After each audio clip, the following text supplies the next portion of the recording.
Hola estudiosos, vamos a ver algo de los aminoácidos que puede ser bastante interesante. Si tenemos un aminoácido, ¿sí? Este es el grupo ácido y el amino, fíjense, está en el carbono contiguo. Este es un alfa aminoácido, ¿sí? Tengo el carboxilo y en el siguiente carbono, que es el carbono alfa, tengo el grupo amino. A veces hay aminoácidos que pueden tener otro carbono en el medio y en el siguiente carbono tienen el grupo amino. Y esto sigue, no tiene por qué ser el mismo. Este es un beta aminoácido. El carbono salteándose uno con respecto al carboxilo es el carbono beta. Podría haber gamas de aminoácidos, de hecho hay, ¿sí? Así que es como para tener un tipo de clasificación. Clasificación de acuerdo a la posición del amino respecto al carboxilo. Después este es voy a hacer otro.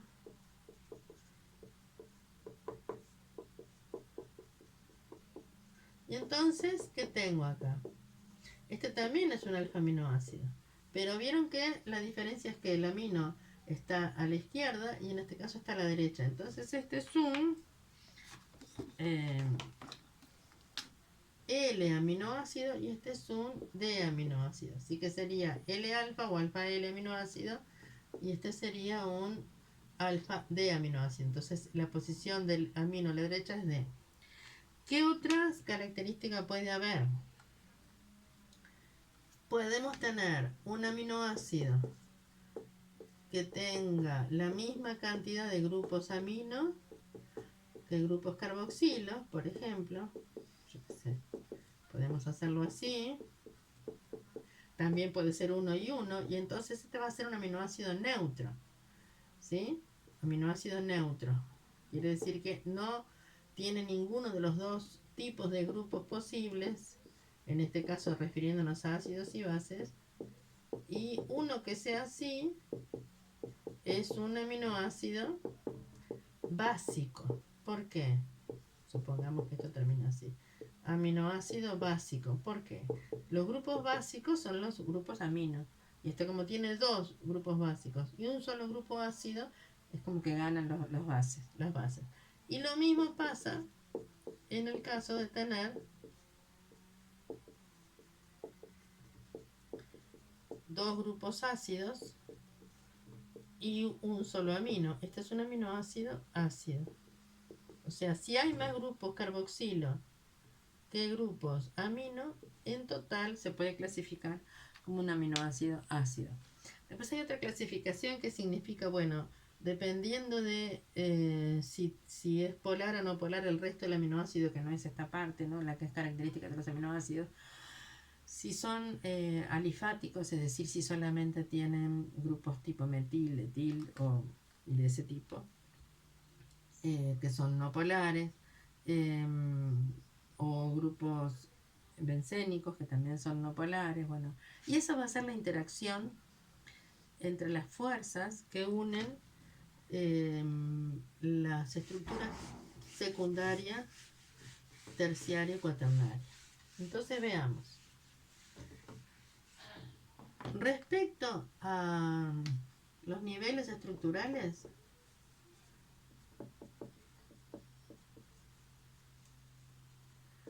siempre va a estar determinado por la estructura primaria, pero no es la estructura primaria solamente. El nivel estructural es el nivel primario, que va a estar simplemente dado por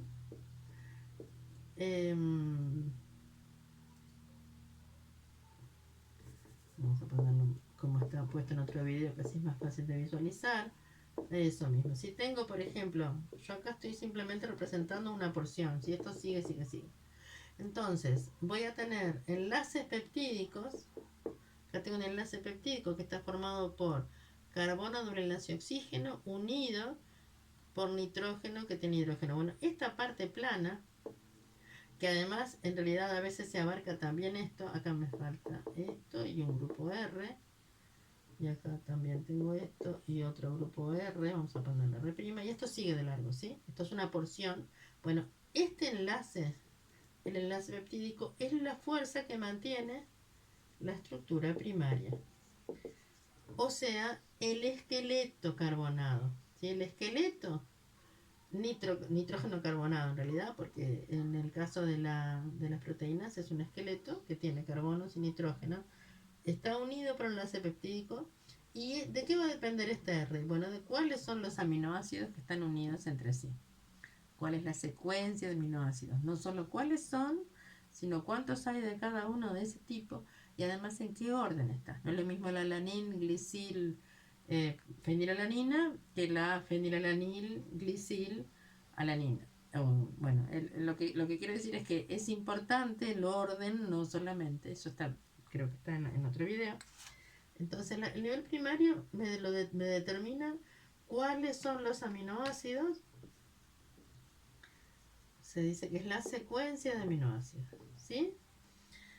Ahora, si pensamos en esto como un gran zigzag muy largo, empieza a haber uniones que los primeros los grupos empiezan a tener, por ejemplo, acá tengo un par de electrones, acá tengo pares de electrones también del oxígeno, entonces empieza a hacer varios tipos de atracción sobre sí misma. El nivel secundario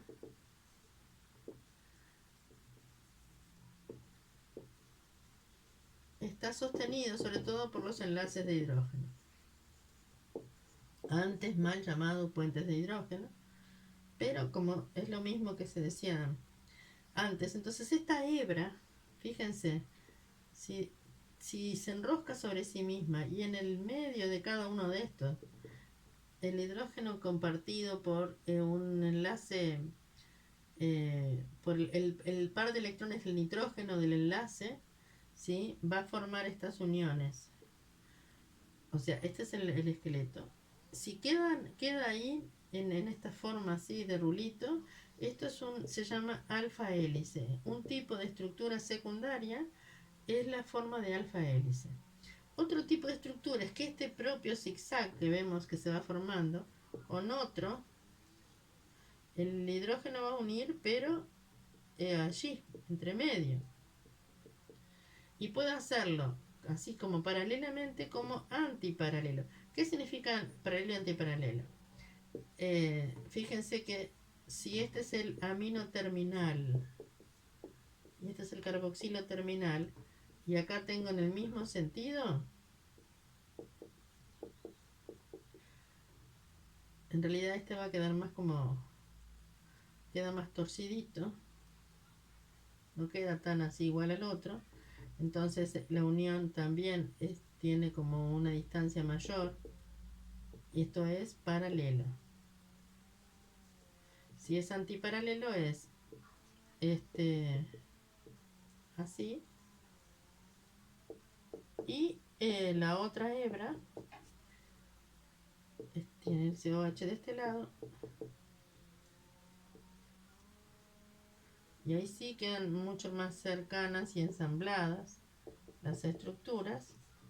Los enlaces de hidrógeno quedan más como enfrentados, es más fuerte esta unión, menos flexible y más fuerte. Esto es antiparalelo. Y después hay unas zonas, así que tenemos, y esto se llama, esta es alfa hélice, dijimos, esto se llama beta plegada o también hoja plegada.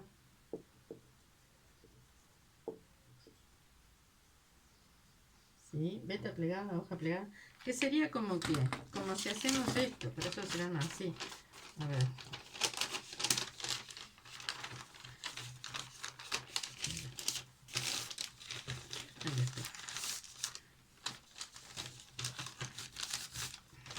¿Ven? Como, digamos que la estructura se ve como así, ¿sí? Como que es una hoja plegada, por eso se llama así, o beta plegada, como esta es alfa hélice, que sería como un resorte, digamos, la forma de visualizarlo. Y luego puede haber otras, ¿sí? Que tengan otras formas, también están unidas, ven acá, la fuerza que une al nivel secundario son los enlaces de hidrógeno. Y acá también puede haber otras formas que a lo mejor no las puedo representar ni así, no las puedo encasillar en una forma específica, pero se llaman al azar. Como, y bueno, como queden. Digamos que serían las que no son ni estas, pero también dependen del enlace de hidrógeno y es como una forma de enroscarse la estructura primaria. Esa hebra primaria o backbone o esqueleto, ¿sí? Nitrógeno carbonado de la unión de aminoácidos que empiezan, bueno, a interactuar entre sí. Nivel secundario. Voy con el nivel terciario. El nivel terciario es el que es más interesante en cuanto a la cantidad de tipos de fuerzas que lo generan. ¿Por qué? Imagínense que en ese, ahí va, en esa, tanto en esto que es así como hebra, ¿no? Dijimos una hebra en zigzag, como en esta otra, como en la que fuera el azar, no importa, quedan acá los grupos R para un lado y para otro, así, capaz que R', y entonces ahí puede haber una interacción entre estos dos, o puede ser que este que esté acá tenga atracción por yo voy poniéndole más comillas para que vean que no necesariamente es el mismo. ¿Tá? Entonces, ¿qué va a pasar? Puede ser que esto se pliegue sobre sí mismo, ¿sí? Y tenga otro pedazo, digamos. Y acá pasa lo mismo, acá se dan vueltas muchas veces y esta forma tienen otras interacciones. Entonces, ¿de qué van a depender las interacciones? El nivel terciario es como la forma general de la molécula. Por ejemplo, si yo tengo una cuerda, ¿sí? Y la tenso, y es como un ovillo entre sí, hago una forma globular, esa es la forma general, como un glóbulo, digamos, ¿sí? Y si esa cuerda la uno con otra, si genera una cuerda mucho más fuerte, como una cuerda de barco, de esas, bueno, entonces ahí sería fibrosa. Esos son como los dos grandes bloques de la estructura terciaria, globulares y fibrosas. Pero después hay otro, las proteínas tienen muchísimas funciones en el organismo.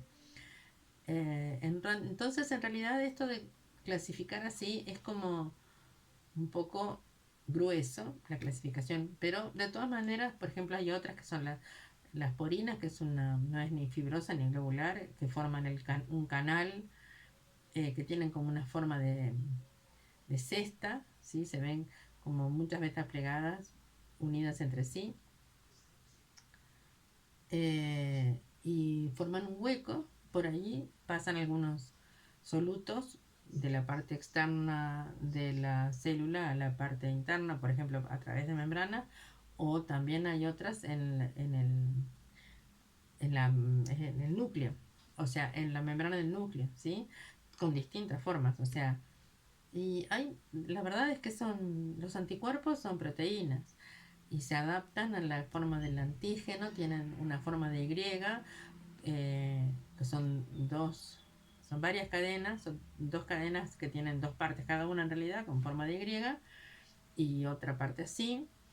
Y bueno, y a veces se ponen varias para rodear un anticuerpo, un antígeno, y son proteínas, es decir, tienen funciones, las estructurales, esas fibrosas forman los músculos, como el colágeno, forman las uñas, o sea, todo lo que es red que da un sostén, un andamio a distintos órganos. Por ejemplo, si uno mira un corte de riñón, lo que ve es toda una red de colágeno donde están después las células específicas que funciona el riñón, pero básicamente es lo mismo pasa con la piel, hay toda una red este, formada por colágeno, que es una proteína fibrosa. Después, las globulares, por ejemplo, tienen que transportar en el organismo distintas iones, o por ejemplo la hemoglobina que transporta los iones de hierro y que también transporta gases como CO2 y oxígeno. o dos. Entonces, en realidad, esa forma que tiene, globular, pero a la vez que le permite tener un centro que es firme, que es el grupo hemo o M, también con H, que es una forma conservada en la naturaleza. ¿Qué quiere decir? Si algo es conservado en muchas especies es porque es muy eficiente. Bueno, entonces esa propiedad de la hemoglobina de transportar gases rápidamente y hacer el intercambio gaseoso, ¿verdad? Y que depende del estado de oxidación del hierro que contiene, imagínense que tiene que tener una forma muy específica eh, y que la función tiene, o sea, tiene que ser muy soluble en la parte externa porque todos los líquidos del organismo son solubles en agua, ¿verdad? Pero a la vez tiene que tener, o sea, entonces todos los grupos polares, esos grupos R que dijimos polares van a estar del lado de afuera de la proteína globular. En cambio, la que es estructural, como el colágeno, no se puede disolver enseguida, o sea, es una estructura que va a quedar firme porque es de sostén al resto. Entonces, las que son fibrosas, los grupos R, los grupos polares, los tienen hacia adentro de la estructura, los tienen como más ocultos para que el agua no pueda llegar fácilmente a ellos. Esas son como algunas de las funciones. Así que la forma, la polaridad, la forma, la estructura de una proteína es lo que determina su función. Quizá es al revés, como se dice, la función hacia el órgano. Bueno, acá la función hacia la proteína. Eh, y hay miles de proteínas. Pero, ¿cuáles son las fuerzas entonces que mantienen esa otra estructura como tridimensional y muy específica? Digo, las proteínas, dijimos, hay de reserva de alimentos, hay de transporte, de muchas sustancias en el organismo, son anticuerpos, o sea, de defensa, son estructurales, ¿sí? No solo el colágeno, la actina, la miocina, las que componen los músculos, ¿verdad? Fíjense que son estructurales, pero a la vez pueden contraerse.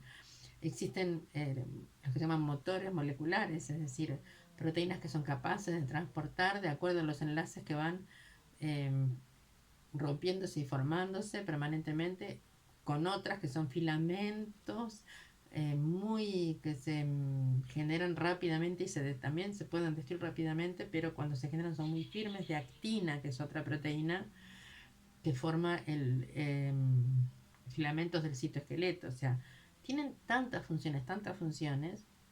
eh, Proteína viene de proteo, proteo es lo primero, o sea, y es lo último que un organismo que no está recibiendo alimentos consume de sí mismo, porque una vez que sean, bueno, no hablé de las enzimas, en realidad es los enzimas, que son las proteínas que hacen que todo el metabolismo, el procesamiento de los alimentos sea hasta 1 millón de veces más rápido que si no estuviera esa enzima.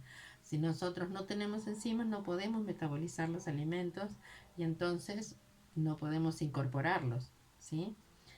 Eh, bueno, realmente las funciones, o sea, que son catalizadores biológicos, ¿verdad? Las funciones son muchísimas, son las moléculas más versátiles. El plegamiento de esas, porque tienen la estructura, es muy importante. Hay enfermedades que solo se deben no a que haya aminoácidos equivocados por alguna mutación, sino que en el orden correcto. Imagínense que son tantas las probabilidades de esas uniones lábiles, o sea, que pueden existir o no, porque son atracciones momentáneas, que de repente cuando se colocan todas juntas, ahí dan la forma de la proteína. Bueno, si hay un error en eso, en la manera en que se unen, entonces lo que va a pasar es que esa proteína no va a ser funcional.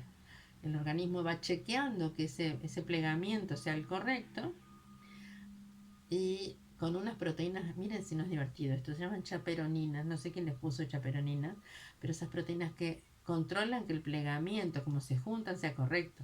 Para los que no saben, porque son jóvenes, las chaperonas eran unas señoras que cuando un noviazgo comenzaba, no sé de qué siglo estoy hablando, será del siglo XIX, pienso yo.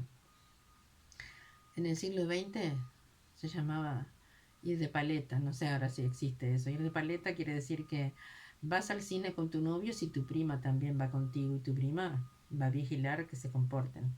En serio, es así. Bueno, esas moléculas que se llaman chaperoninas son las que hacen que ese plegamiento, o sea, cómo se relacionan unos con los otros, sea de la forma correcta. Porque si no, lo que hacen es, hay otras, si se detecta que esa unión, esa forma de doblarse unas sobre otras no es la correcta, entonces se rompe esa molécula y esos aminoácidos se vuelven a utilizar para unirlo correctamente. O sea, no se libera menos que por un error que puede pasar, pero hay un montón de mecanismos que controlan que la generación de una proteína sea correcta, ¿sí? Puede ser control eh, en distintos momentos de esa formación. No voy a entrar en eso, pero digo, que saber que el plegamiento es sumamente importante, la estructura primaria es sumamente importante, la secundaria está determinada casi por la primaria, y la terciaria, si bien también está determinada, es acompañada por la forma de plegamiento. Termodinámicamente hay muchos plegamientos que son favorables. Y a veces la forma nativa, se dice, la forma en que está en el organismo, quizá no es la más favorable de todas. Hay como pequeños picos de energía. Siempre recuerden que lo que tiene baja energía es más estable. Pero esa forma terciaria es lo que le va a dar la función. Entonces, ¿qué es lo que mantiene la forma terciaria? ¿Qué estructuras dentro de esos aminoácidos ocurren? En el nivel terciario, las fuerzas de unión es, por ejemplo, pues yo voy a hacer simplemente un alfa hélice con otra alfa hélice, qué feo, me salió, y acá otra, ¿sí? Y acá una forma al azar. Supongamos que esta es una proteína, ¿sí? Que tiene esta forma, estructura secundaria, esta porción. Pero acá puede haber una carga positiva, ¿se acuerdan los grupos polares de los aminoácidos? Bueno, pueden ser iónicos también. Entonces ahí tengo una fuerza electrostática, que son elevadas. Una fuerza electrostática entre dos polos opuestos. Puedo tener también, por ejemplo, un grupo CH3 con otro grupo CH3. Bueno, esto no tiene polaridad ninguna, entonces a esta interacción, que lo que van a hacer en realidad es colocarse de tal manera que se repelan lo menos posible, se llama interacción hidrofóbica. ¿Por qué? Bueno, porque justamente no tienen nada de polaridad y por lo tanto no van a ser tampoco afines con el agua. Entonces es una interacción hidrofóbica que puede también pasar con los grupos R que tienen eh, grupos bencénicos, como la fenilalanina. Dos fenilalanina entre sí se van a ubicar un plano con el otro, ¿sí? Pero no se van a unir. Puede pasar de que tenga, fíjense, una metionina con otra, perdón, una cisteína con otra, no metionina, cisteína, que tiene este grupo, sulfidrilo, y entonces, si este enlace, si esto se une, puede pasar que haya un enlace covalente, y a este enlace particular se le llama puente de disulfuro, y es un enlace covalente. Y puede haber otros enlaces covalentes, otra unión acá, no importa qué, puede haber un enlace covalente formado. Entonces, todas estas interacciones va a depender de cuáles son los grupos R. Y es bien importante, todos los niveles son importantes, pero nos faltaría el nivel cuaternario, que ya lo voy a poner acá. El nivel cuaternario